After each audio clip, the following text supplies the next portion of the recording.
Hey guys, today's episode is going to be a little bit different because we're going to talk about something that most of us are not comfortable talking about: money. Money, money, money. I will tell you that I am the first one to raise my hand and say that I am no expert here. I don't do it well. Historically, I didn't learn really great practices from my parents, and it's just an area that I've always felt behind in. And I heard this lady and her husband on another podcast a few weeks ago, and I knew that I had to have her come and talk to us about what they're doing because it is fascinating to me. It's something that I really am trying to wrap my hands around, and I believe that it can change lives in a legacy kind of way. So my guest today is named so my guest today is Melissa Edmiston. She and her husband Jonathan are parents of three energetic boys. Hello, boy moms. And they are co-founders and director of investor relations of a multi-asset diversified risk investment fund. Now, if I stumbled over those words, it's because really I don't have a great grasp of what that all means. But she is super smart where it comes to investing and generating passive income to grow wealth through trading, real estate, and cryptocurrencies. And that is something that is intriguing to me, and I really am trying to learn more about moving forward. And so I'm just excited to bring her and all of her wisdom and the things that she and her husband have been learning through this process over the last few years. They are both driven by a passion for legacy, impact, and generational wealth. Melissa is dedicated to empowering individuals who have the means to invest but may not fully understand me. I'm raising my hand, may not fully understand how to strategically navigate multiple asset classes. So, if this is something that you've been wanting to dig into and not really sure where to start, this is where to start. So, let's dive in.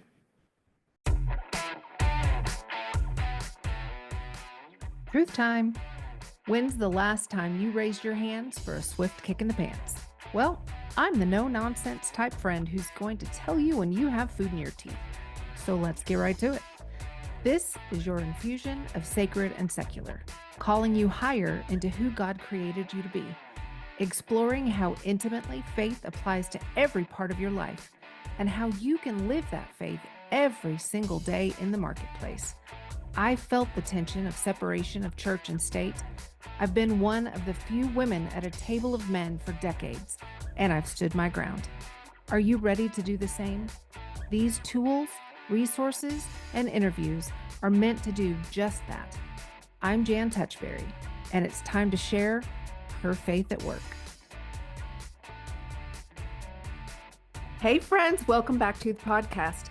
I'm excited today because I get to introduce you to a friend that I met a couple years ago through my elite mastermind. Shout out to Brooke Thomas and the LOL girls. Woohoo! Melissa Edmiston and I were in this mastermind together, and Brooke has a podcast that I follow, and a few weeks, well, I guess it was a couple months ago now, right? That I heard Melissa and her husband on Brooke's podcast, and I'm like, oh my gosh, I've got to have her on my podcast. We've got to hear about what they're doing, and we need the knowledge because today, friends, we are talking about money.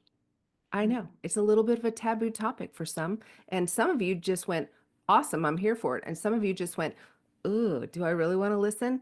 Promise you will not click off of this episode. You need to hear what Melissa has learned, what the Lord has imparted to her, and the Lord has something for you in it. So, Melissa, welcome to Her Faith at Work. Thank you so much for being here.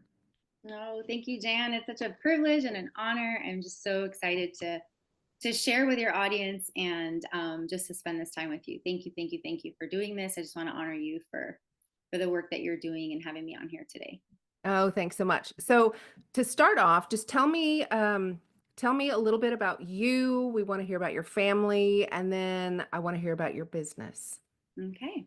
Yeah, so I am married to an incredible man. I always say he's the world's most interesting man because he can do so much and understand so much. And God has just brought him on a journey for so many years of just increasing his skill level in a lot of areas. And so Mm. I adore him. I'm fascinated by him. He is an amazing husband and father to our three boys.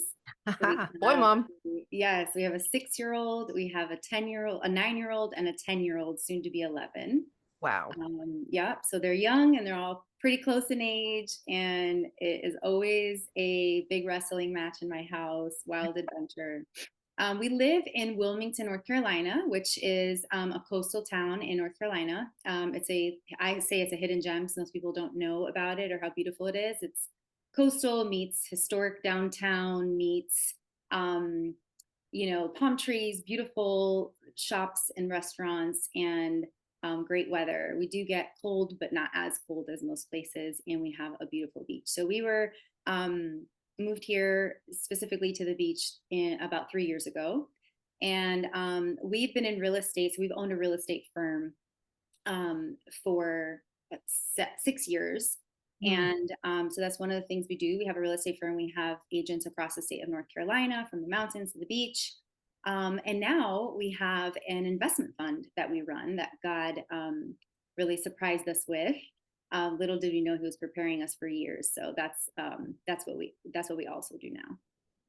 That is amazing. So, um, side note, I will be in your neck of the woods at least one time this coming year because one of the things that the Lord has dropped in my spirit to do is a soul rest retreat. And the house that we are going to use, which is this spectacular home, I don't know how close it is to Wilmington, but it is coastal, um, is in North Carolina. And so Oh, I'm super excited to come to that space and explore because I have not been there. what So town do you know? I was just trying to look it up. I will let you Okay. know, Tell me but later. it's Yeah. yeah, There's a few pretty coastal towns in North Carolina, yeah, but super excited um, about coming to that space. I've heard so much, so many good things about it. I have a good friend who lives in that area and she just loves it. And so that's exciting. Super it is. cool. So It's beautiful. what I want to lean into is obviously the business and the the journey that you guys have been on. You said that you started in real estate and you still have the real estate business, but Mhm. you have, no pun intended, diversified. Yeah. And Mhm. so I am one of the things that struck me on Brooke's podcast is your husband's story. And I'm just going to say the learnings that God gave him during seemingly really valley type times that em that enabled you guys to do what you're doing today. And I think so many times we can go through these dark times, hard times, valley times where the Lord's teaching us things and we don't see what he's going to use that for in the future, but it is so evident. So can you tell us a little bit about that story because it's like, yay God. Yeah, I feel like that is our life. I feel like what you just said, Right. literally the journey that the Lord has taken us on. We are understanding more and more and more now that nothing in the kingdom of God is wasted. He Right. uses it all for the greater good, even the things that you're going through that make no sense, that feel very uncomfortable and very painful at times. Those are the very things that He will use for His plans and purposes for your life, which are always better, always Mhm. greater than Right. anything you can even imagine, right? Um, and so that's kind of been our journey. When Jonathan and I got married, almost 14 years ago, it'll be 15 years this year. Um, he had a large real estate portfolio, and I mean, it was lessening, but he had just had it, and was doing very well, had a lot of success in real estate, and also had learned day trading, Mm. trade the stock market. And in the '08 real estate crash, he basically lost, in the years to come, lost all of his real estate portfolio, all Wow. his rentals, Wow. all his homes. Yeah. And so he learned very quickly what the importance of diversification through that. But that even led him to learn how to trade, learn Mm. a new skill, really dive into the world of of money, of finances, of investments, of trading, of the stock market. And then, but it was really wild because even though he was learning and growing in those things, we went through a season earlier in our marriage where, we always knew we had an entrepreneurial heart. We knew we wanted to create things that solved problems for people and helped people, which is the essence of an entrepreneur. And we always knew we wanted to, we had a vision for the life we wanted to create. And we were very adamant about pursuing that. But that was not like an uphill trajectory. Right. Yeah. It really was like the opposite. It always felt like we were going in the opposite direction of what we wanted, but we were very focused on that vision. And so, I mean, we went through a season where we lost everything. We were homeless. We literally had nowhere to live and had to go to my mom's house and ask her to stay at her house. And, ended up in a hotel for a night. That's a whole other story. Jonathan just found that receipt the other day. And he's like, do you Wow. remember this? This was the last $70 we had in our bank account. We used it on a hotel. I mean, it was wild, like you would just never. Wow. And in all of it, God was always faithful. We never lacked per se. We were never starving. He was so good. But the lessons and the way that it made us depend on him, and the way that it made us grow stronger in our faith, and really build that grit and that determination, right, and that perseverance in a way that nothing else could do. And so, again, knowing real estate, being in real estate, but then having to learn the stock market, but then having to work as a handyman just to make, income. Me working at a gym, then working for a church. And so it kind of led us on lots of different journeys, but we realized full circle, 14 years later, how we would not have a real estate firm, or certainly not a hedge fund, had it not been for those seasons and those things that the Lord brought us through. Jonathan wouldn't have learned to trade the way that he did. He wouldn't have learned to invest the way that he did. And also we wouldn't even be in a position where, because to do something like this, and I'm sure we'll talk a little bit more about it, but it requires a certain heart posture for the responsibility that you undertake. And so, and a real surrender and reliance on the Lord in a way that, sometimes I'm like, I get that this is like hard, this faith journey and this walk with the Lord, and the pruning and the process and the journey, like, it's not for the faint, it's right. It's really a lot of hard work, in the sense, like, I mean, his love is not hard work. He's paid the price.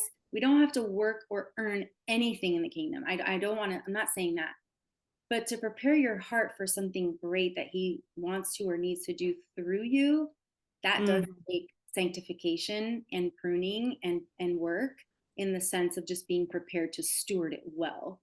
Absolutely. And so that's kind of been the journey. Is it hasn't just been the skills and things we've learned, but it is the journey that the Lord has taken us on in our faith and with him, to really know what it is to receive manna from heaven on a daily basis. Like, are you willing to really wait on the Lord in that way?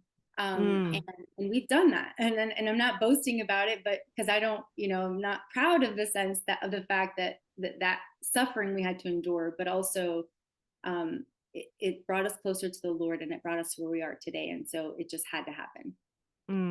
I just got this picture as you were talking of a horse that is a little wild and untamed, going in a direction that he thinks he needs to go.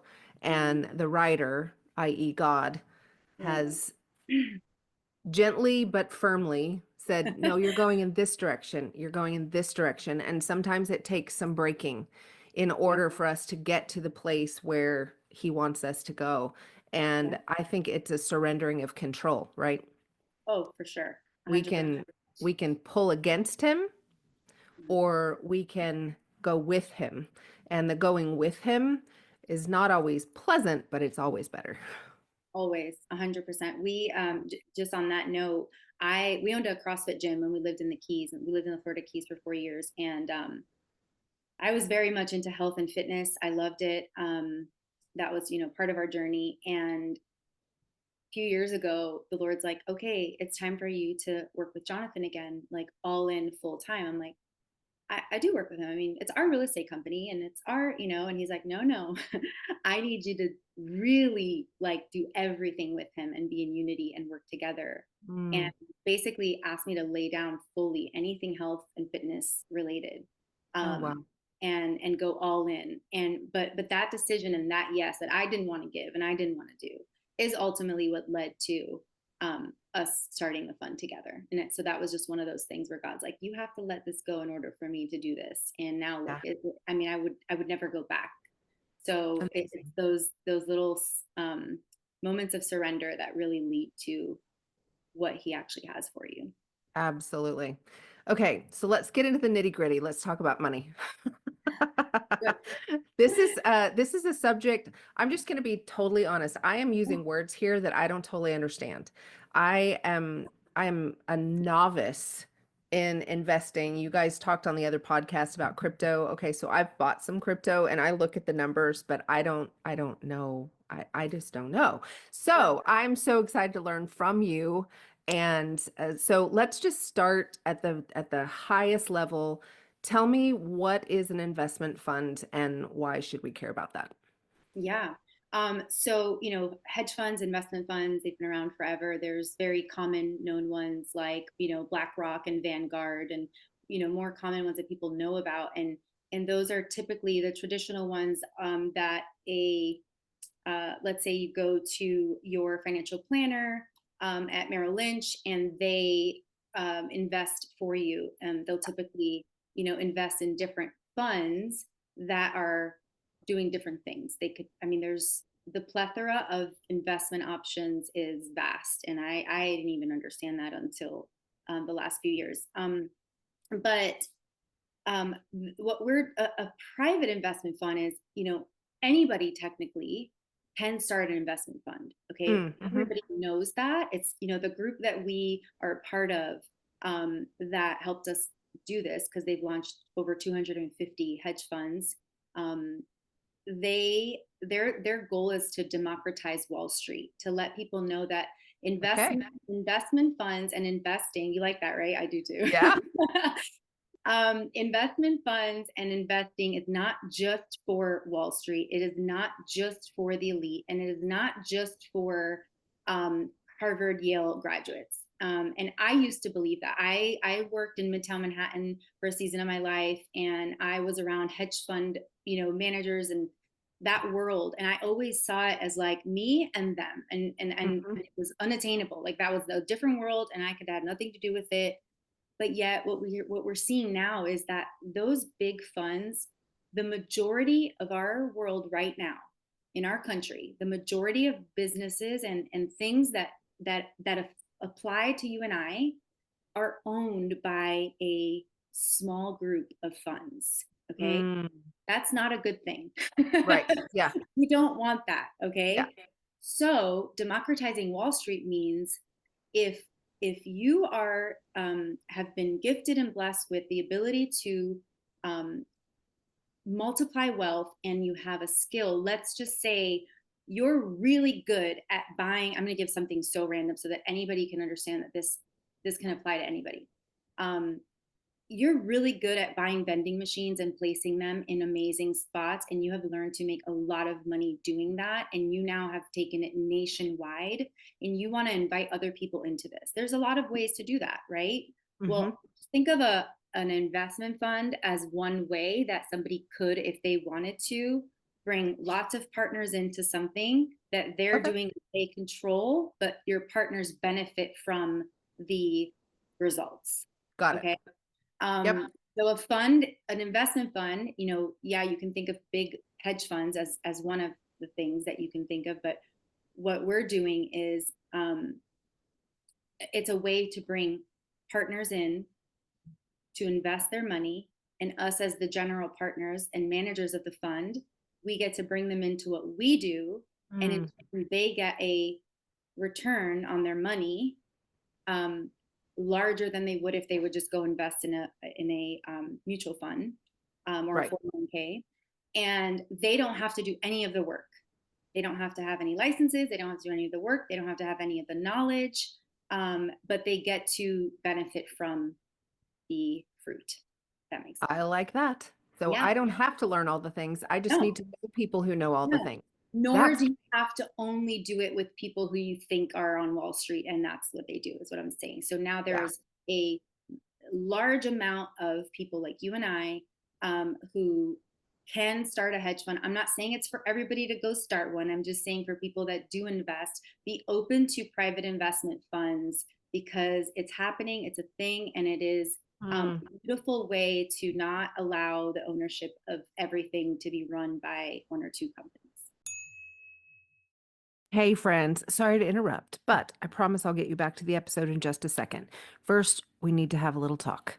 Let's be honest. Marketing your business should not feel like a full-time job, and that's why I am absolutely obsessed with NG. It's a marketing platform built for small business owners just like you and me who'd rather spend time running their business than stressing out over their marketing. NG gives you a personalized strategy, tools to stay consistent, and even handles the content planning for you. Hello. It's simple, effective, and exactly what you need to get results without burning out. So you can start your free 14-day trial now. You can just hit the affiliate link in the show notes, or you can go to my website, jantouchberry.com/marketing, and get everything that you need to know to get started. Trust me, you'll thank me later. It's jantouchberry.com/marketing. Now, back to the show. Yeah. So Brooke, on her podcast, she quoted Tony Robbins saying that private investment funds are the holy grail of the future. Yes. That is a strong statement, but I believe that Yeah, based and on in what his you said. yeah, and And in I his think you're book, seeing a lot of diversification and democratization of things that have been monopolized by other companies, and people are getting really wary of it and a little nervous by it. yeah, yeah, because what we're realizing is all the things that we're always told is the only way is not the only way. And Hallelujah. actually, yes, and actually, there are better ways, and ways that benefit you more, and ways that benefit society more, as a whole. But it's just not what's talked about or what people know. And actually, that quote came from an amazing book that Tony Robbins wrote, and that's, I love it because he dug into something that most people wouldn't touch, and he basically said, you know, investing with your local financial planner is not the only way. And please, I admire and I honor financial planners and people that do this, but like, um, he even says it, giving your money to somebody to invest it, they are making money, usually no matter what. Doesn't always mean that you're making money or that they have your best interest, just Mm. because of it's just a different world. And I don't want to speak negatively about anything or anyone. I just want people to be open to that. The way that they think is the way is not the only way. Well, and I think that also speaks to the topic of diversification, right? And we've already kind of established that diversification is important. You should not put all your eggs, so to speak, in one basket. We've heard that over and Mhm. over again in various Mhm. contexts. And I Yeah. think this is especially important when you're talking about money. Hmm. And you can have someone managing your 401k, like I have it through my job, and Hmm. I give them money and they say, how aggressive do you want to be? And I tell them, and then they tell me what my balance is, you know? But I love the fact that then so I'm putting money into my 401k, which is awesome. And then I have this little crypto nest egg that I'm playing with over here.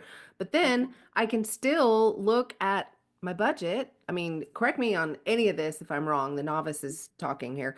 Um, I look at how much other income that I have that I can invest in a private investment fund Right. or some other type. Yeah. And that's just one more way that my money is working for me to build legacy type wealth. Correct. Yeah, I was speaking to a friend the other day, and she said, I mean, this is just amazing. She said, um, basically that her father gave the children in the family large amounts of money for Christmas. Hmm. I mean, 6-figure Christmas gifts. Wow. And I said, I'm like, that is amazing. Like, that is legacy, being able to do that, to bless his children and their children. Mm, And she says, it's because he's been investing in funds like yours for many, many, many years. And wow. yeah, and that just like, I mean, Jonathan and I were like, yes, this is what we're trying to tell people, that the Mm, payoff is huge down the road if you just start now and start small and start with something. yeah. And that, you know, unfortunately, we're thinking stewarding is saving, and it's not. Stewarding is multiplication. Anything God gives you as a gift, whether it's wealth, you know, spiritual gifts, you know, joy, like anything that you have is not for you to save, is not for you Mm, to keep, is for you to give away and for you to multiply. yeah. And in order to do that, you know, it takes risk, right? Like if I want to go share my gift of hospitality, or my gift of joy, or my gift of wealth, I'm always stepping out in faith and doing that. And so, Hmm. you know, but that is what we're called to do, is to multiply it. And so her dad, my friend's dad, has been taking income and investing and investing and investing more than anything else he did, and now he's seeing the fruit of that. It's um incredible. yeah, Absolutely yeah. incredible. I remember talking to a mutual friend of ours, Ruth Fernandez, who is absolutely amazing and fascinating. I think she should be on the cover of a magazine as, you know, the world's most fascinating woman. Um, and we were having a conversation, and she said that because of the diversification and multiplication that she and her husband have been able to do over, Mhm, you know, their lifetime, that 10 generations mhm. of her family will be taken care of and never Oh, have to worry about a thing. 10 generations. Now that is legacy. yeah. I mean, And I can't wrap my head, as peons can't wrap our heads around that thing, but it's you touched on multiplication versus savings, and I do want to talk about that, because for those of you who bristled about the money talk at the very beginning of the episode, this is for you. Um, I would say that being in this mastermind with you and Brooke and all these other amazing women really have opened my eyes to this. As someone who was raised in the church, I'm a preacher's kid. We lived on a very meager salary. I've been in vocational ministry for most of my adult life, very meager salary. And you almost look at people who are wealthy as um this is going to sound horrible, no, but it's I fine. would say that in the Christian world, in some sense, you look at people who have a lot of money as being bad. Like, Mhm. what are they doing? Why are they amassing all this wealth? That's not what you're supposed to do. And yet, when you really look at it, um, you know, you talked in the other podcast about the parable of the talents, and Yeah. you read the parable of the talents, right? And it's like, I have read that so many times. Yeah. And it wasn't until I think just recently that I realized this, you know that the guy who was saving the money, who buried it, was reprimanded. It was not good, right? Right. Everybody else who took it and multiplied it by different amounts, well done. The guy Yeah. who saved it, not good. And Yeah. how much are we saving? Mhm. You know, your husband said something about saving for retirement. And in the United States, we save for retirement and then we eat our savings, he Yeah. said. And I'm Yeah. like, holy cow, that's exactly right. And it's But never what enough. if you didn't have to do that? Right. That's right. And I think that's what you're saying, that this type of investing brings those dividends, and month after month after month, you're seeing this. And so you don't have to touch that nest egg, because you still have this other income, because you've been investing well in unconventional, I think we Ways. would say Mhm. unconventional ways. For sure. Yeah. The thing about, you know, saving, I don't get me wrong, I do believe in proper um, handling of funds, as far as, you know, don't make 100 and invest 100 if you have no food to Right. eat. Yeah, yeah, yeah, yeah, We yeah. want people to take risks that they can handle. Yeah.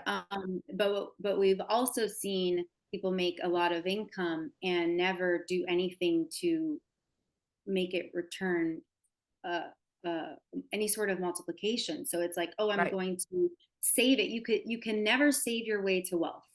It Mm, just won't happen. You cannot just put it away and expect it to one day, oh my goodness, I have all the money I need to never mm. work again.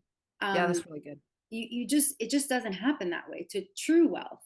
And so in order for it to grow in the way that it can, so that you can live off of it, you can enjoy it because God wants us to have fun, and you can also be a blessing with it. That's like Right. the most important thing.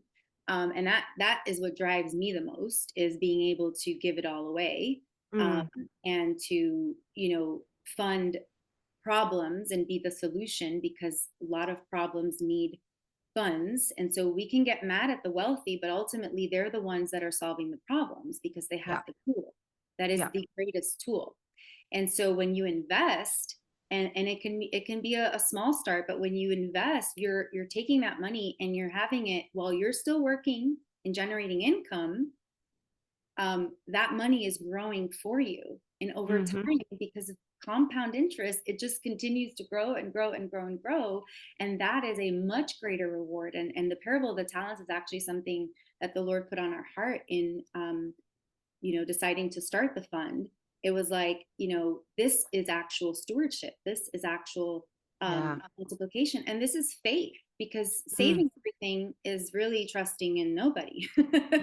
right. And having faith in no one. So like, I'm just going to hold on to it because I'm afraid that I'm never going Yeah. to have it ever again. And that Yeah. is just not the heart posture. And so I do believe, though, to touch on two things you said, that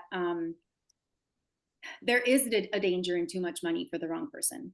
Um, Sure. Absolutely. and I Yes. think that's where the Bible is, you know, does tell us the love of money is Right. definitely the root of all evil, right? But Hmm. you know, I don't love money. I love the things that the money can do for people in this world. I love the problems it can solve. I love giving Hmm. good gifts to my children. I love the travel. And I love being able to have true freedom in whatever we want to do and wherever we want to give our money. But I would say, before we ever sought wealth or the ability to steward it for other people, we sought pure hearts, and That's good. purification of hearts. And so our prayer every day is, Lord, purify our hearts, uproot everything that's there that's not from you, that's not for us, and that doesn't serve us, and that's not for you. Yeah. And so So being good. willing to like just like our heart is yours, and just really purify your heart and motives, and why. um I think that's most important. um Hmm.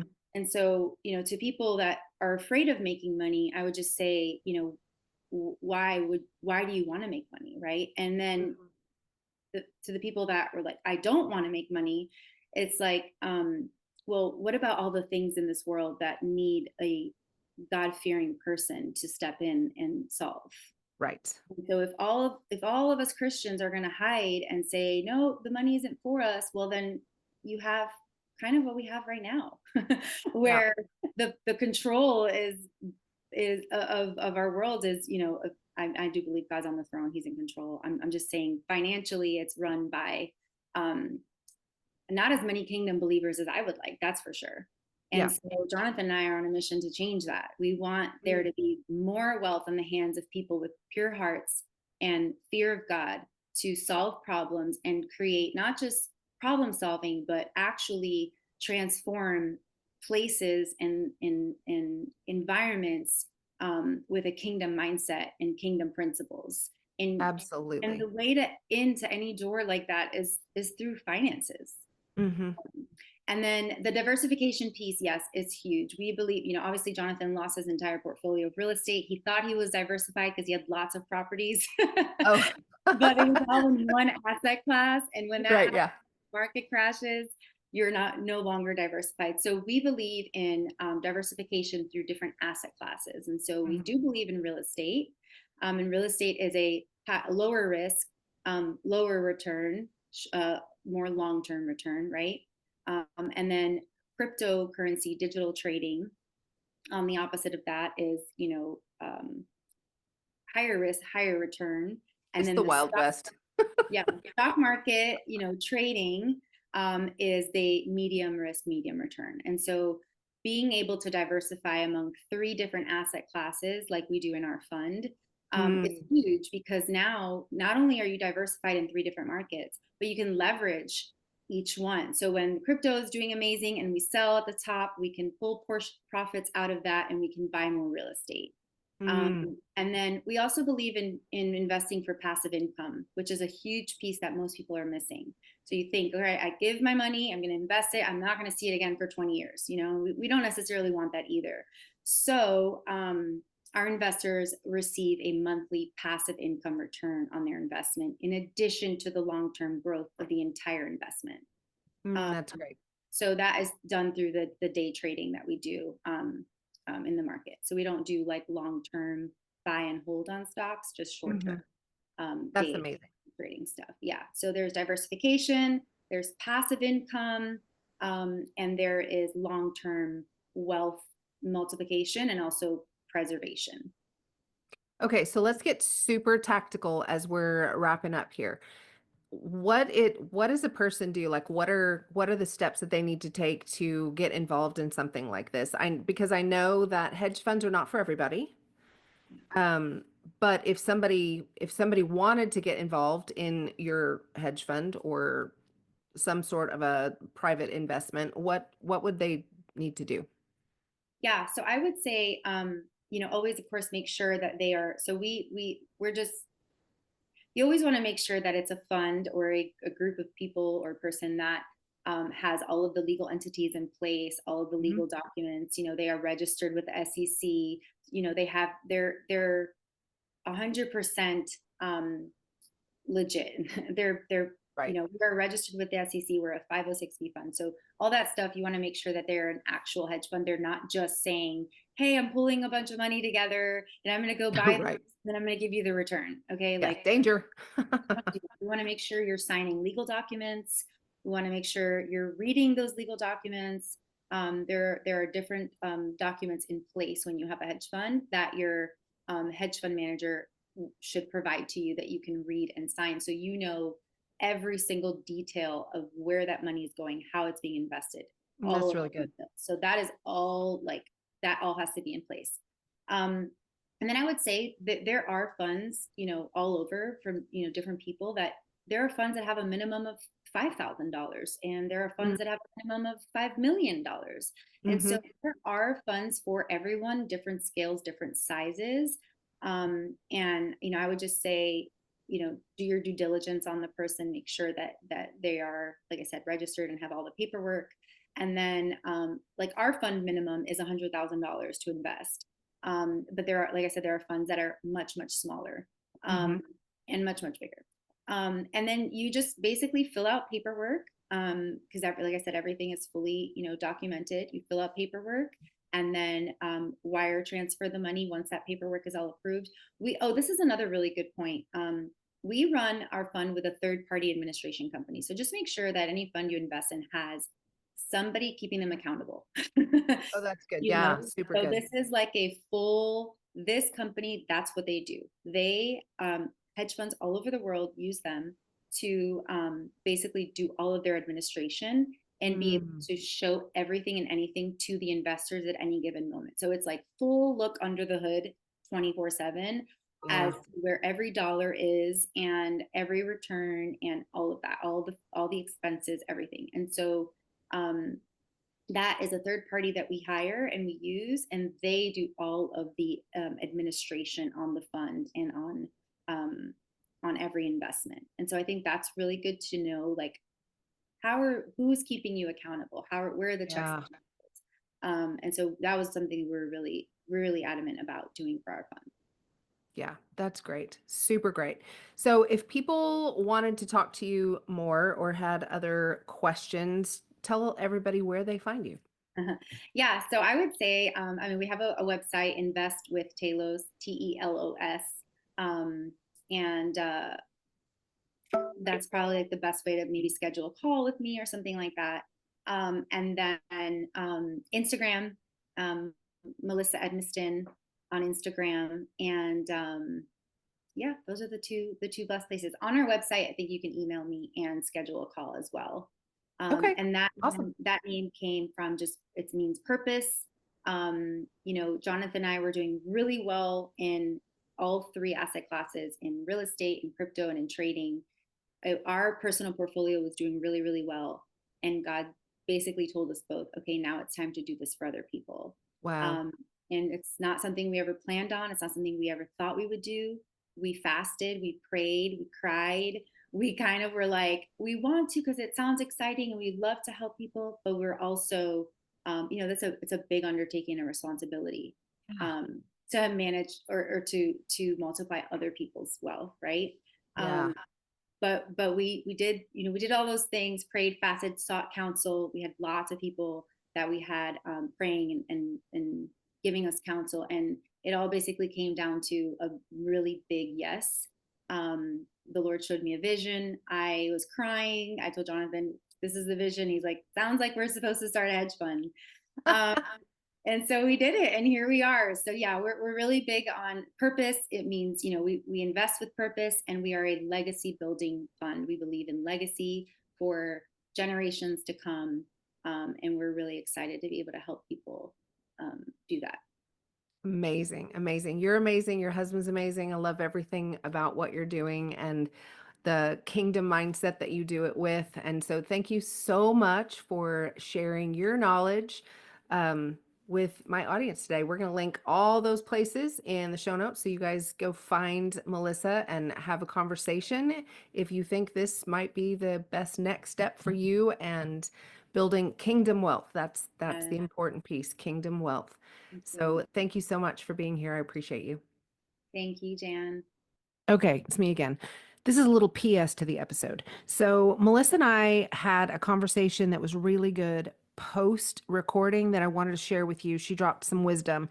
And I asked the question, what about people who are not quite ready to dive into the things that she was discussing on the podcast today? And she said that the two things that she would recommend that are really simple as ways to kind of dip your toe in the water for investing are actually apps that you can just download on your phone. So if you're interested in cryptocurrency, you can download an app called Coinbase. That's what I use. I have that. I started investing a couple years ago, and I'm telling you guys, I'm not going to lie, I've made some money. And then the other one that she recommended is an app called Acorn. I don't have that one yet, but that one is something that I really want to dig into because it deals with a lot of other places that you can invest outside of cryptocurrency. So Coinbase and Acorn, I'll drop the links to those apps in the show notes. And hopefully, if you're ready to start investing and dabbling in this world with me, these are two things that'll help you do that. So that's it. Have a great day. Thanks for joining me for another episode of Her Faith at Work. If the Lord put someone on your heart that you think needs to hear this message today, will you just smash that share button? And if you haven't already followed the show, I would love for you to do that. Super extra points if you hop over to Apple Podcasts and leave us a review. That helps the algorithm pick us up and drop us right in the AirPods of people that need to hear what the Lord is saying to them today. I hope you'll come back for the next episode of Her Faith at Work. The podcast comes out every Wednesday. And if you look down in the show notes, I've even got a couple of free downloads for you that I think you will really enjoy. With that, have a great week. See you next time.